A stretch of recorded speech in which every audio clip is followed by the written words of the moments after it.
Hi, myself Dr. Sagar Gaikwad. I am a consultant radiation oncologist working with AIIMS Hospital, Dombivli, Thane. February is the National Cancer Prevention Month, hence I am going to talk about cancer prevention. 1/3 or 30% of cancers are preventable. We are going to discuss about the points which can help us to avoid cancers. First thing I would like to highlight is say no to tobacco. Any form of tobacco consumption, let it be chewable form or in form of smoke, is injurious to your health and it will lead to cancer.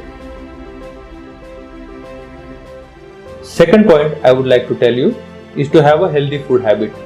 Stay away from processed meals, stay away from alcohol consumption and have enough amount of fruits and leafy vegetables in your diet and have a diet with high fiber content.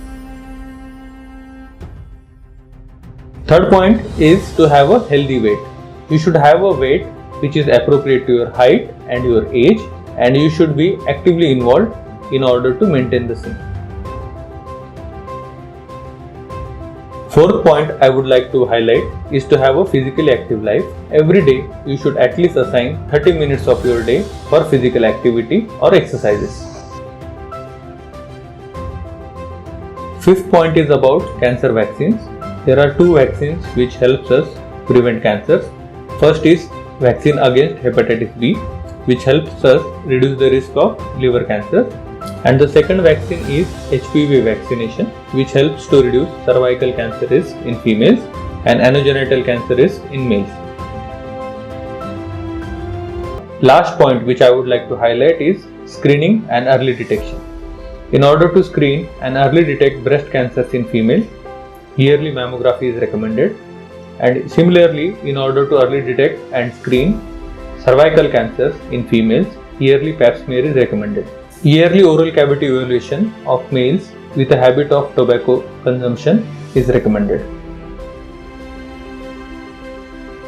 At AIIMS Hospital, we discuss each and every cancer patient in our tumor board, which includes the surgical oncologist, a medical oncologist, radiation oncologist, pathologist, radiologist, and all the supportive staff. In that particular meeting, we decide that what is the type of tumor, what is the size and site of the tumor, and which will be the ideal treatment modality available and recommended to the patient. Most of the early tumors can be taken care by single modality treatment, let it be surgery or radiotherapy. But in few advanced cases, we need to consider multimodality management, in which surgery, chemotherapy, radiotherapy all are treated in a combined way. There is a lot of concern about morbidities which are associated with surgery. In order to tackle that, we involve our plastic surgery team into the process so that the functional outcomes of the patient even after surgery are not hampered. Plus, in order to get an early recovery of patient, we incorporate occupational therapists and physiotherapists, speech and swallowing therapists in the due course of recovery. With modern chemotherapeutic, immunotherapeutic and targeted therapy drugs, the side effects of the treatment are very minimal, and there is a lot of concern about hair loss during chemotherapy. In order to tackle that, we have a scalp cooling device at our place which reduces the hair loss and so that patient can retain their natural hair.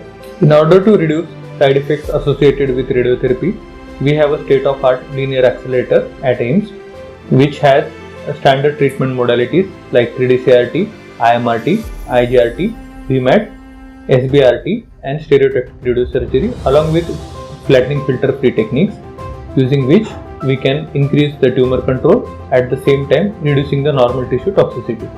Few patients who warrant brachytherapy are treated with Cobalt HDR brachytherapy system, which helps to reduce the toxicity and give more and more dose to the tumor.